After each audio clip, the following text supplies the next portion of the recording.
आप सभी भाई बहनों का आज की आध्यात्मिक कक्षा में बहुत बहुत स्वागत है। आज की चर्चा का विषय है जीवन एक परीक्षा केंद्र। देखिए, ये सभी शब्द बहुत ही जाने पहचाने हैं और हम सभी अपने जीवन में भौतिक शिक्षा ग्रहण करते हैं और हम सभी भाई बहनों ने अपने अपने जीवन में बहुत सी परीक्षा दी है। वो एक दो परीक्षा नहीं दी, बहुत सी परीक्षा देते आए और उन परीक्षाओं में हम जो जो लिख कर आते हैं उनके कुछ नंबर मिलते हैं। उसी नंबरों के आधार पर ही कुछ बाद में रिजल्ट आते हैं, नतीजे आते हैं।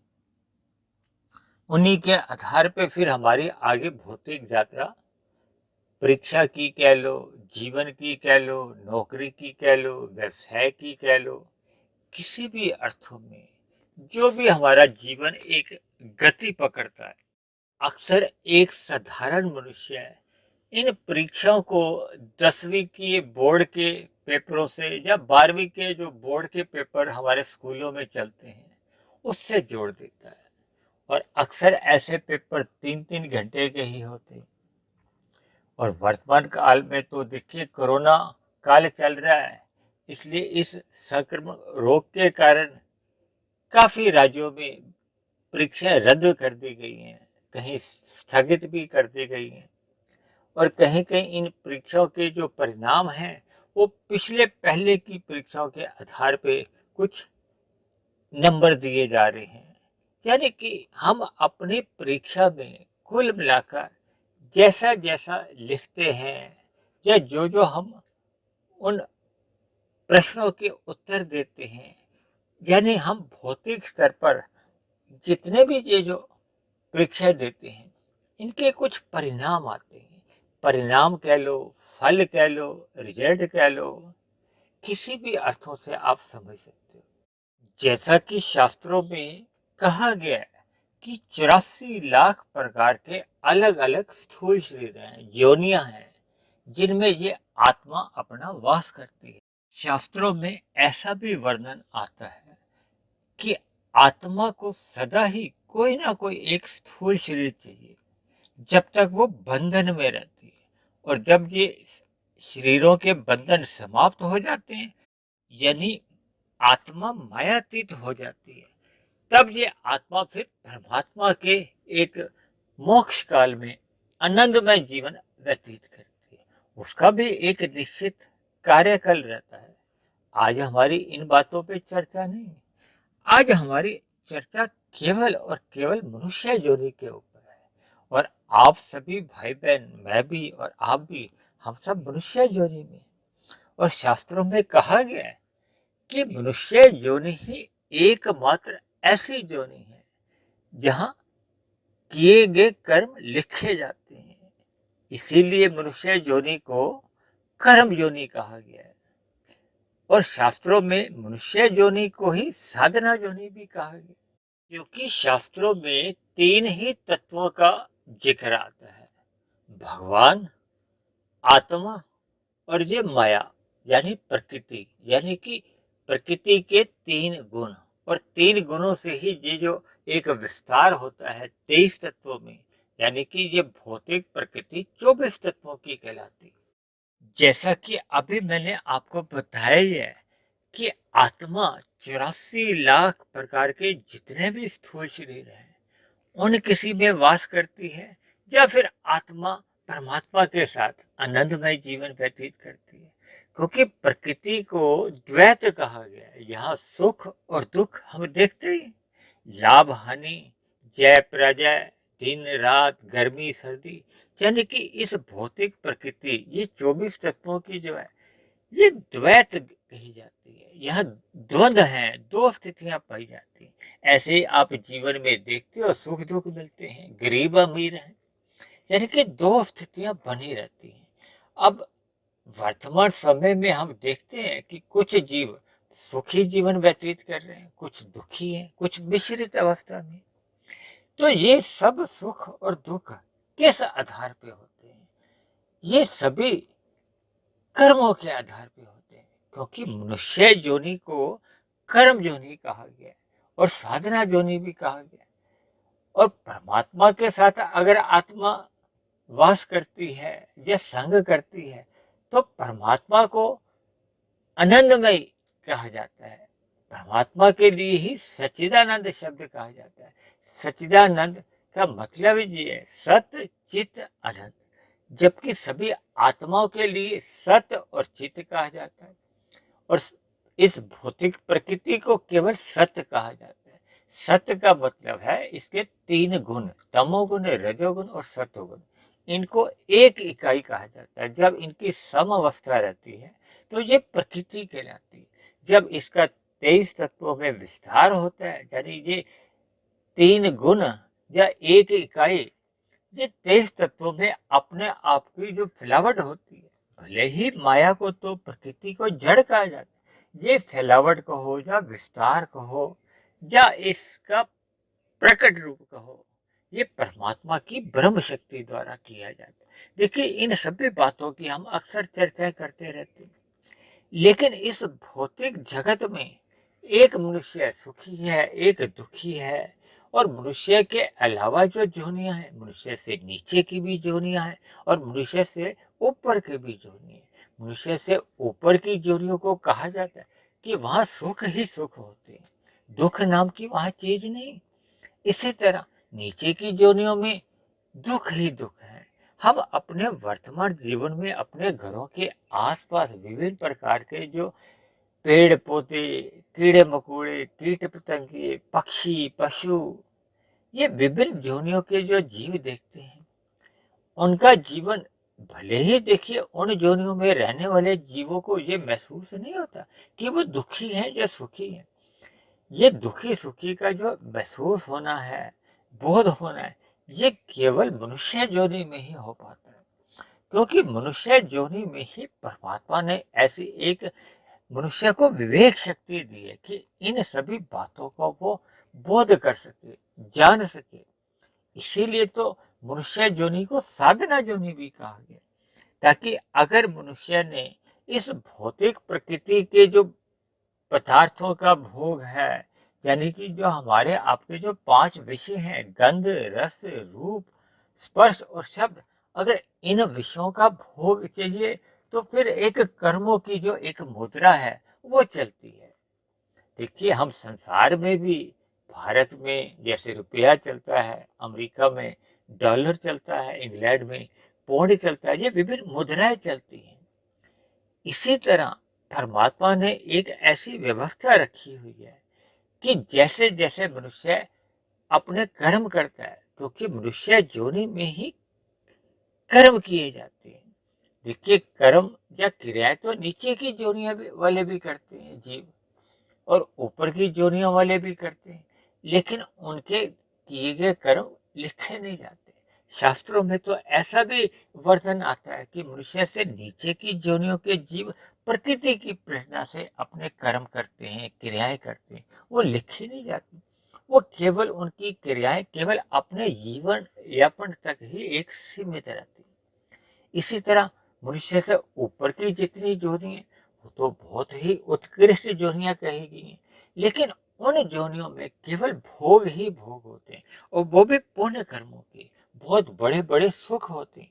लेकिन कर्म करने का वहां भी एक पात्रता नहीं होती, यानी कि वहां भी कोई नए कर्म नहीं किए जाते या साधना नहीं की जाती, यानी कि आध्यात्मिक उन्नति के लिए या परमात्मा का आनंद प्राप्ति के लिए किसी भी प्रकार की चेष्टाएं नहीं की जाती या लिखी ही नहीं जाती, या नए कर्म भी लिखे नहीं जाते। भले ही ऊपर की जोनियों में देवी देवताओं द्वारा ऐसी ऐसी क्रियाएं होती है जिसके फलस्वरूप मनुष्य को सुखों की प्राप्ति होती है। इसीलिए शास्त्रों में बहुत जगह ऐसा भी जिक्र आता है कि इस देवी देवता की पूजा करने से हमें ऐसे ऐसे सुख मिलते हैं। देखिए, आज हमारा वो भी विषय नहीं, हमारा विषय केवल मनुष्य के कर्मों के ऊपर है। जैसे एक विद्यार्थी अपने अलग अलग परीक्षाओं में, चाहे वो 2 घंटे की होती है, कोई 3 घंटे की होती है, उस परीक्षा में वो जैसे जैसे प्रश्नों के उत्तर देता है, फिर उन उत्तरों के आधार पे ही जो भी उस पुस्तिका को निरीक्षण करता है, तो वो उसके नंबर देता है। उन मिले हुए नंबरों के आधार पे ही फिर उसका आगे का भविष्य बनता है। भले ही वो भविष्य तो देखिए भौतिक स्तर का होता है, कैसा उसका व्यवसाय होगा, कैसे उसको नौकरी मिलेगी, कैसे उसको अप्रत्यक्ष रूप से भविष्य में सुख सुविधा के साधन उपलब्ध होंगे, यानी कि उसके पास धन कितना आएगा, ये उसके जो परीक्षा में जो नंबर आते हैं उसके आधार पे ही उसको नौकरी मिलती है या धन मिलता है। या एक साधारण शब्दों में आप यूं भी समझ सकते हो कि भौतिक जगत में हमारे परीक्षा में जैसे जैसे अंक आते हैं, फिर वैसे वैसे उन्हीं परिणामों के ऊपर या उन्हीं नंबरों के आधार पे हमारा एक भौतिक जगत में अपना एक जीवन बनता है। इसी तरह हम अपने जीवन में अपने हर क्षण जैसे जैसे कर्म करते हैं, देखिए हम अपने घरों में भी बैठ के कर्म करते हैं, घर के बाहर मोहल्ले में निकलते हैं तो वहाँ भी हमारे कर्म होते हैं, हम अपना व्यवसाय चलाते हैं तो वहाँ भी हमारे कुछ कर्म होते हैं, ऑफिस में अगर हम जाते हैं तो वहाँ भी कर्म होते हैं। इसीलिए तो मैंने आज का जो एक विषय लिया है उसको क्या बोला है, जीवन एक परीक्षा केंद्र, यानी कि हम हर क्षण अपने जीवन में ये परीक्षाएं देते रहते हैं। देखिए हमारे जीवन में समय समय पे विभिन्न परिस्थितियां सामने आती हैं, हमें अपने कर्तव्यों को निभाना होता है, यानी कि हम पाप कर्म भी कर सकते हैं, पुण्य कर्म भी कर सकते हैं। पाप कर्म अगर हम करते हैं तो फिर उसका हमें भविष्य में दुख रूपी फल आता है, यदि हम पुण्य कर्म करते हैं तो उनका भविष्य में हमें सुख रूपी फल आता है। और यदि हम निष्काम भाव से कर्म करते हैं, देखिए परीक्षा केंद्र में तो हम जैसे जैसे लिखते हैं उन्हीं के आधार पे ही आता है रिजल्ट। लेकिन ये जो जीवन एक परीक्षा केंद्र का मतलब ये है कि जैसे ही एक बचपन अवस्था की एक स्थिति से मनुष्य थोड़ा सा किशोर अवस्था में आता है, क्योंकि मैं तो अक्सर इस बात को भी जोर देकर कह देता हूँ कि बचपन अवस्था में किए गए कर्म लिखे नहीं जाते। कहीं कहीं लोगों में ऐसी मान्यता भी है कि बचपन अवस्था में बच्चे द्वारा जो भी कर्म होते हैं वो माता पिता के खाते में चले जाते हैं। देखिए ऐसा भी नहीं है। मेरा ऐसा मानना है कि जैसे ही किसी बच्चे की आयु 8, 9, 10 वर्ष की हो जाती है तो उसकी कुछ कामेंद्रियों का एक विकास होना आरंभ होता है। उस क्षण से ही उसके कर्मों का लिखना आरंभ हो जाता है। ऐसा कहीं मैंने बताया ना, शास्त्रों में कहीं लिखा नहीं, लेकिन ये एक युक्ति संगत बात लगती है, तर्क संगत बात लगती है। तो मनुष्य के कर्म उस स्थिति विशेष से लिखने आरंभ हो जाते हैं और मरते दम तक हमारे आपके द्वारा किए गए सभी कर्म लिखे जाते हैं।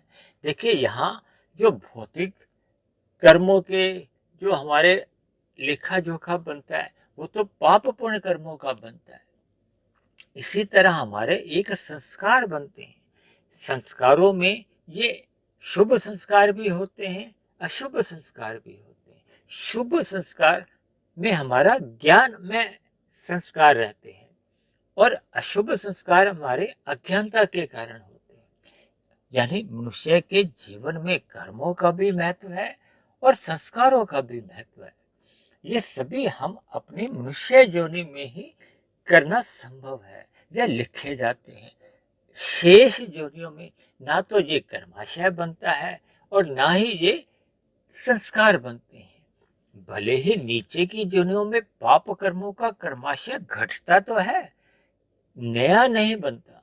इसी तरह मनुष्य से ऊपर की योनियों में पुण्य कर्मों का कर्माशय घटता है, लेकिन नया कोई कर्माशय नहीं बनता। और इसी तरह संस्कारों की या ज्ञान की या अज्ञानता के ये जो संस्कार हैं शुभ अशुभ, ये भी नीचे की जोनियों में भी नहीं बनते और ऊपर की जोनियों में भी नहीं बनते। यानी कि ना तो उसमें प्लस होता है ना माइनस होता है। लेकिन मनुष्य योनि में ही आपके हमारे पास एक अवसर है। यदि हम भौतिक प्रकृति के पदार्थों का भोग जाते हैं तो उसके लिए हमें पुण्य कर्म करने होते हैं।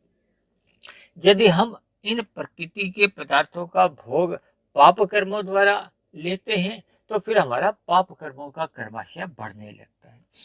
पाप कर्म क्या है और पुण्य कर्म क्या है, इनको भी हम समझ लेते हैं। जब जब हमारी किसी क्रिया द्वारा अन्य किसी जीव को सुख मिलता है तो वो हमारे पुण्य कर्म कहलाते हैं।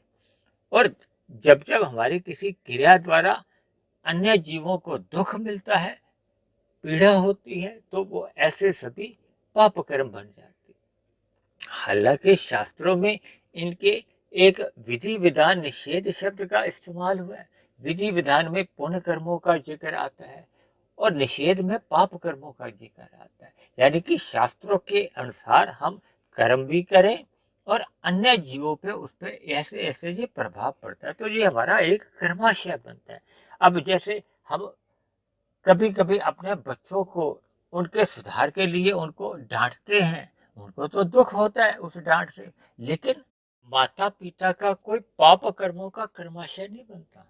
इसी तरह कभी कभी हम किसी को कोई बुरी चीज दे देते हैं, किसी को सिगरेट दे देते हैं, कोई तंबाकू देते हैं या शराब की बोतल देते हैं। ऐसे में देखिए, वो जो पीने वाला है वो भले ही उस स्थिति विशेष में खुश हो जाएगा, लेकिन हमारा उस स्थिति विशेष में, क्योंकि वो शास्त्र के विरुद्ध है, इसलिए वो हमारा पाप कर्मों का कर्माशय बन जाता है। देखिए, ये अलग अलग स्थितियों का एक संगति लगानी होती है। इन सभी बातों की जानकारी तभी मनुष्य को मिल पाती है जब मनुष्य अपने जीवन में सत्संग करता है। सत्संग देखिए पढ़ने से भी होता है, सुनने से भी होता है। जैसे आप इस आध्यात्मिक ज्ञानात्मक चैनल पे जो प्रतिदिन एक वीडियो प्रसारित होती है, तो इसको आप सुनते हो तो सुनने से भी ज्ञान होता है।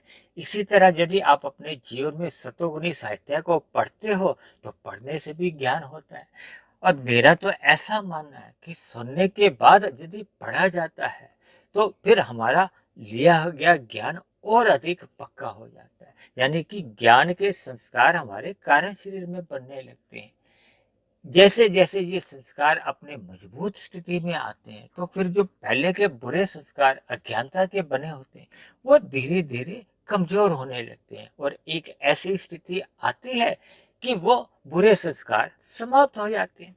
और मनुष्य के जीवन में जैसे जैसे संस्कार होते हैं फिर वैसे वैसे ही हमारे सूक्ष्म शरीर में, यानी कि मन बुद्धि में एक विचार आते हैं, वृत्तियां उठती हैं, फुरने जागते हैं। और वो फुरनों के फलस्वरूपी मनुष्य अपने स्थूल शरीर की जो कर्मेंद्रियों द्वारा कर्म करता है। यानी कि हम अपने जीवन में जैसे जैसे कर्म करते हैं फिर वो दोबारा लिखे जाते हैं, या वो निष्काम भाव से कर्म होते हैं तो उनके एक शुभ संस्कार बनते हैं। तो इसी तरह हमारा अपने जीवन में हर क्षण ये सिलसिला चलता रहता है। यानी हम भौतिक जगत में तो परीक्षा देने 2-3 घंटे की ही जाते हैं। वहां तो हम उस 2-3 घंटे में जैसा जैसा हमने ज्ञान लिया होता है, पूरे साल हम स्कूल में पढ़ते हैं या कॉलेज में पढ़ते हैं, तो उस पूरे साल में हम जैसे जैसे हमारा ज्ञान होता है उसी ज्ञान के आधार पर ही हम परीक्षा केंद्र में जैसे जैसे प्रश्न वहाँ पूछे जाते हैं, उनका हम जैसा जैसा उत्तर देते हैं उसके आधार पे हमें नंबर मिलते हैं और फिर वही हमारा एक भौतिक भविष्य तय करते हैं। इसी तरह जो हमारा आध्यात्मिक भविष्य है वो आपके हमारे जीवन में जो हर क्षण हम अपने कर्म करते हैं या अपने संस्कार बनाते हैं, इन सभी स्थितियों को लेकर बनता है। यानी कि हम अपने जीवन में यदि अज्ञानता के संस्कार दग्ध बीज कर देते हैं, समाप्त कर देते हैं, तो फिर ऐसे में फिर हमारे कारण शरीर में बुरे संस्कार रहते नहीं हैं। और जैसे ही ये संस्कार पूर्ण रूप से समाप्त हो जाते हैं, यानी कि बुरे संस्कार दग्ध बीज हो जाते हैं और केवल ज्ञानात्मक संस्कार ही रहते हैं, ज्ञान के ही संस्कार रहते हैं, अज्ञानता पूर्ण रूप से समाप्त हो जाती है, तो फिर ऐसे में शास्त्रों में कहा गया है, जितना भी हमारा कर्माशय होता है फिर वो फलित नहीं होता। शास्त्रों में कहा गया है कि ये हमारा कर्माशय उस स्थिति तक ही विपाक होता है, यानी फल देता है, जब तक उस कर्मों के समानांतर ही हमारे अज्ञानता के संस्कार होते हैं। यदि वो संस्कार मिट चुके हैं तो फिर हमारा कारण शरीर जीते जी यानी कि स्थूल शरीर के रहते रहते समाप्त समझा जाता है। कार्य शरीर के समाप्त होते ही हमारा सूक्ष्म शरीर भी समाप्त हो जाता है, और एक समय विशेष में जब हमारे स्थूल शरीर की एक मृत्यु होती है तो फिर ऐसे में पुनः भौतिक जगत में उसका एक बंधन रूपी शरीर का मिलना समाप्त हो जाता है, यानी मनुष्य मरने के साथ ही मायातीत हो जाता है और फिर वो परमात्मा के आनंद में एक मुक्ति काल में चले जाता है। अन्यथा अगर ऐसा संभव नहीं होता, यानी कि आपके हमारे सूक्ष्म शरीर और कार्य शरीर में जैसे जैसे कर्माशय होता है, जैसे जैसे संस्कार बने होते हैं, उस बने हुए कर्माशय के आधार पर या बने हुए संस्कारों के आधार पर ही हमें अगली जोनी मिलती है। देखिए, मनुष्य जोनी तो तभी मिलती है जब हमारे संचित कर्मों में मनुष्य जोनी के मरते समय पुण्य कर्मों की पाप कर्मों की तुल्यता होती है, या पुण्य कर्मों की पाप कर्मों की तुलना में अधिकता होती है, तभी मनुष्य जोनी की प्राप्ति होती है।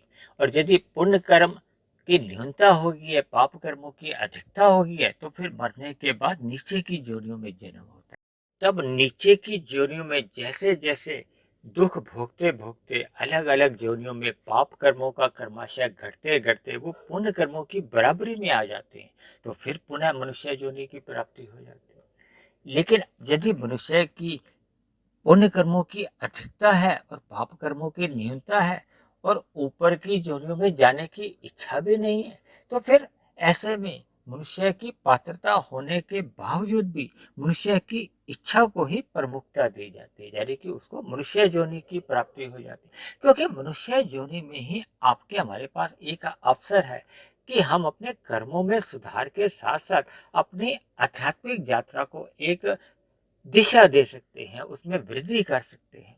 और जैसे जैसे हमारी आध्यात्मिक यात्रा बढ़ती जाती है, जब ये पूर्ण हो जाती है, यानी कि अज्ञानता के संस्कार, बुरे संस्कार समाप्त हो जाते हैं, तो मनुष्य फिर मायातीत की स्थिति में आ जाता है। जैसा कि हमने बताया ना, मायातीत स्थिति होने पे फिर बंधन रूप में कोई नया जन्म नहीं मिलता, फिर वो एक लंबे काल के लिए फिर वो आनंदमय जीवन व्यतीत करने के लिए उसको एक अवसर मिलता है, जिसको मोक्ष काल कहा जाता है। इसलिए मेरी आप सभी भाई बहनों से विनती है कि मिले हुए जीवन को आप एक परीक्षा केंद्र समझिए। देखिए, भौतिक जगत में जो हमारी परीक्षा होती है वो 2 3 4 घंटे की होती है, उसका तो एक परिणाम जो आता ही है उससे हम परिचित ही हैं। लेकिन हमारे मिले हुए जीवन में हर क्षण हमारी परीक्षा चलती रहती है।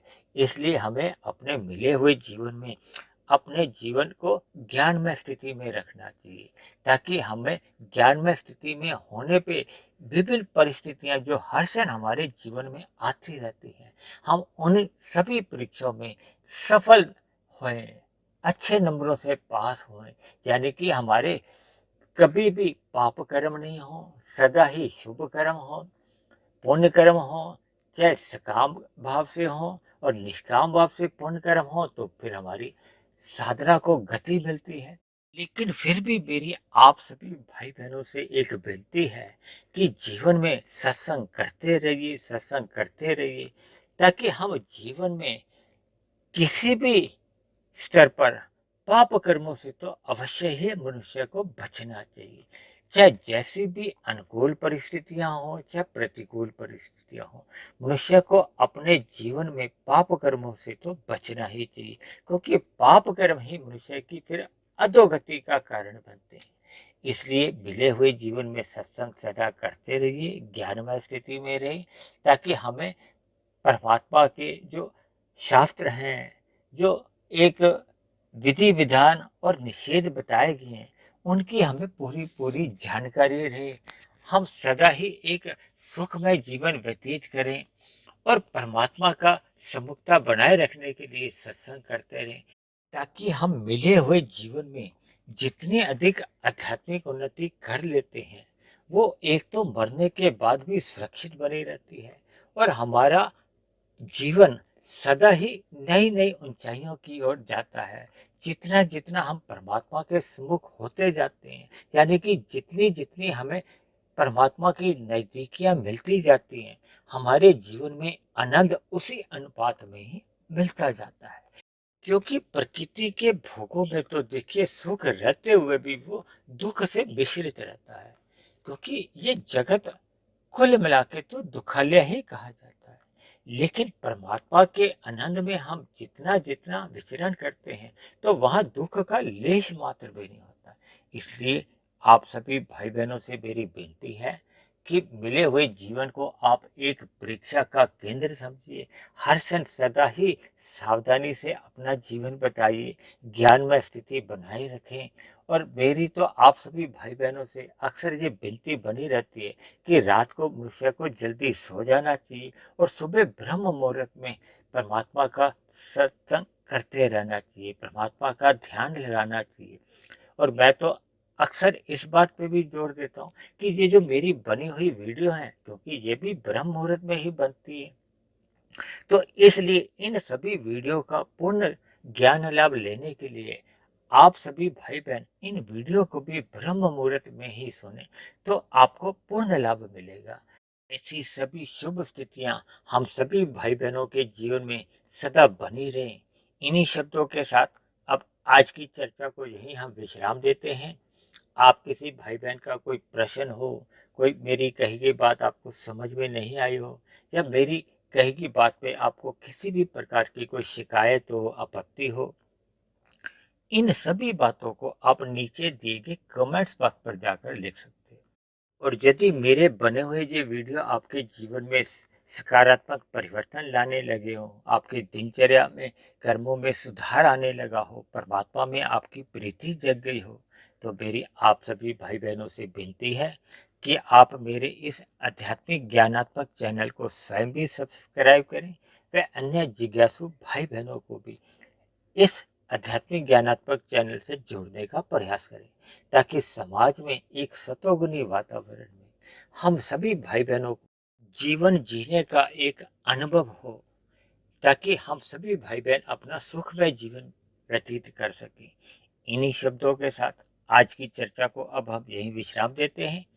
कल फिर मिलते हैं एक नए विषय को लेकर, एक नए संदेश के साथ।